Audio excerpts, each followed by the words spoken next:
జీరోకి వెళ్ళొచ్చినా సార్ చాలా కష్టపడతా సార్. మంచి ప్లాన్ ఉంది.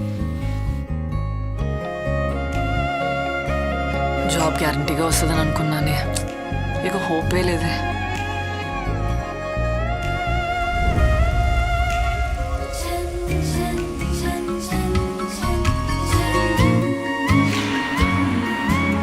మౌని ఏం చేస్తావా సాఫ్ట్వేర్ జాబ్లో? కళ్ళద్దాలు వస్తాయి, బ్యాక్ పెయిన్ వస్తుంది, జుట్టంతా ఊసిపోద్ది. సార్ ఆలోచించు.